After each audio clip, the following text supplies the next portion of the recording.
Bonjour, vous avez l'intention de créer votre premier site web, vous voulez une solution d'hébergement gratuite pour ça. On va voir ça ensemble. Dans les points qui seront abordés, on va voir en premier lieu la demande de compte en elle-même. Ensuite, une fois qu'on aura ce compte, on verra comment faire la demande d'hébergement. Au passage, on demandera également l'obtention d'une base SQL. Et puis, une fois que tout ça sera en place, on verra comment uploader, donc mettre en ligne un premier site basique. On va commencer par se rendre sur le site de Free, dont l'adresse est www.free.fr. Ensuite, on va aller dans la rubrique Offre Internet. Donc on ne va pas demander un accès ADSL, on va faire une demande pour un accès bas débit. Et puis on va prendre l'accès gratuit. Sur la droite, il va falloir, donc pour s'abonner, remplir et indiquer nos informations personnelles. Donc il est important de mettre des informations exactes, car les informations d'authentification seront envoyées par courrier.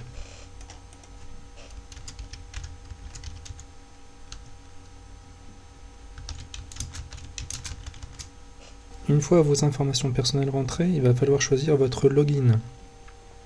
Alors autant dire que c'est important parce que le login va correspondre également au nom de votre site web. Donc dans l'exemple suivant, au niveau du login, on a mis mon exemple de site. Donc cela va donner lieu à un site qui va s'appeler monexempledesite.free.fr et le login sera mon exemple de site. Donc faites bien attention au choix que vous allez faire ici, c'est très important pour la suite. L'étape suivante, vous avez le choix entre un kit de connexion complet ou alors l'obtention des informations de configuration uniquement. Nous, on ne veut juste qu'un compte pour avoir un hébergement de site web gratuit, donc ce n'est pas la peine de faire une demande de kit de connexion complet. On va juste prendre la deuxième option, à savoir donc les informations de configuration uniquement. L'étape suivante, il y a un récapitulatif de vos coordonnées et puis un rappel du login et donc du nom du site web que vous avez choisi.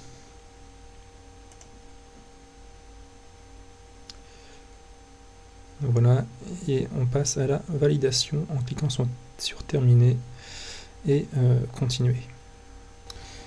Quelques jours après, vous allez recevoir un magnifique courrier de Free qui va donc récapituler vos paramètres. Vous y trouverez donc principalement votre login et puis le mot de passe qui est associé. Vous avez aussi ici une adresse email et puis tous les paramètres pour pouvoir surfer. Donc tout ça en fait ça ne nous intéresse pas, nous ce qui nous intéresse principalement ce sont le login et le mot de passe. Une fois qu'on a ça, on va pouvoir repartir sur le site de Free, donc www.free.fr et puis on va pouvoir aller sur la rubrique mon compte et s'authentifier avec les paramètres du courrier, donc le login et le mot de passe qui sont indiqués.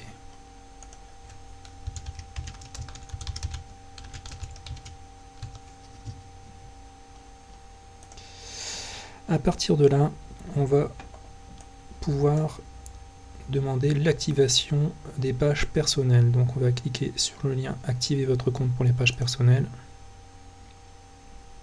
Et puis au passage, on va demander une base MySQL et on va cliquer sur la petite flèche rouge à droite une fois qu'on aura cliqué pour l'acceptation des conditions d'utilisation.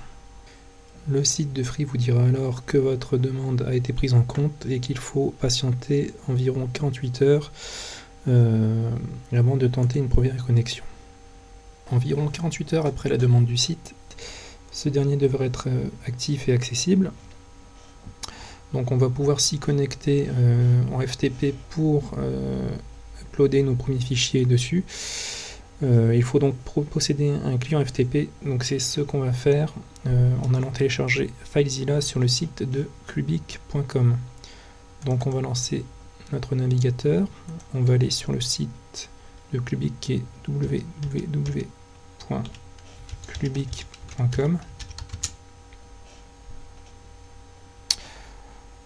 Avant de lancer une recherche, on va spécifier qu'on veut aller dans la rubrique télécharger et puis on va taper File Zilla.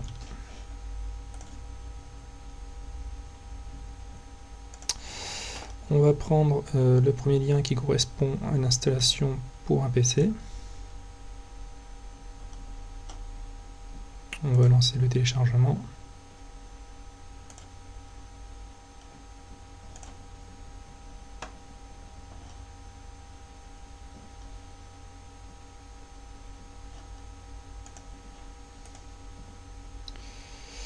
Une fois que le client est téléchargé, en tout cas son fichier d'installation, on va pouvoir l'exécuter.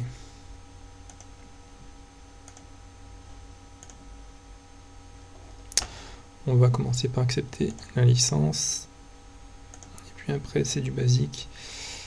On accepte les conditions d'installation par défaut, et ça sera très bien comme ça.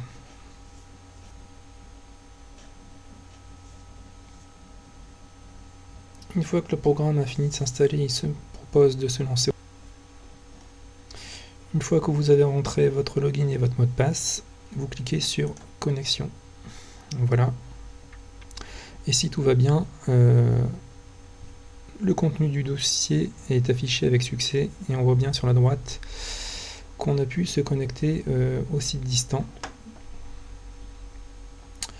Donc à partir de là, on va pouvoir créer le début de notre site web.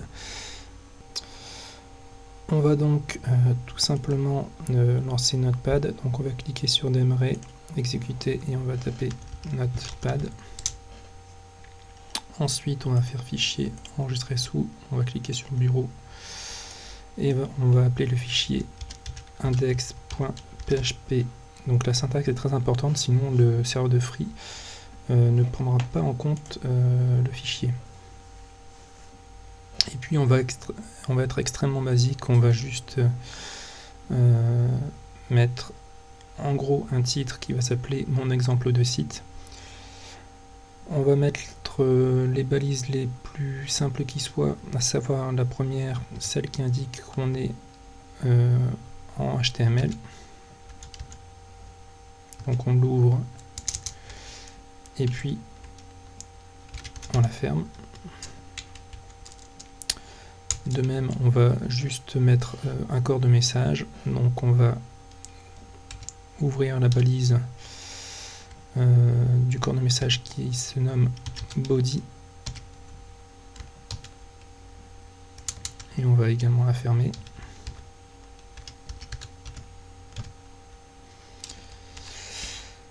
Et puis on va mettre notre titre qui est donc mon exemple de site. Donc pour mettre un titre, la balise se nomme H1.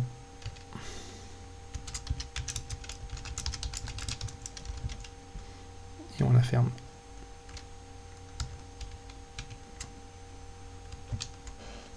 Donc vous remarquerez que pour fermer une balise, c'est la même chose que pour l'ouvrir, à part qu'on rajoute un slash.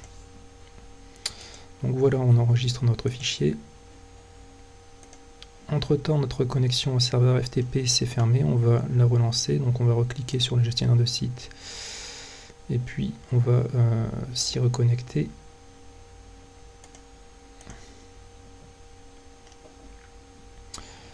Au passage, rapidement, on va aller constater que si on cherche notre site web actuellement, il ne s'affichera pas.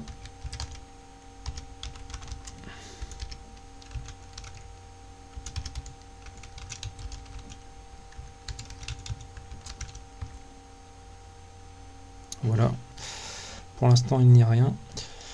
On va donc uploader le fichier que l'on a mis sur le bureau qui s'appelle index.php.txt. Ah, on s'est redéconnecté entre temps, donc on va se reconnecter. Voilà. Et donc je fais simplement un drag and drop du fichier de la gauche vers la droite, donc vers le site web. Voilà, le fichier a été déposé.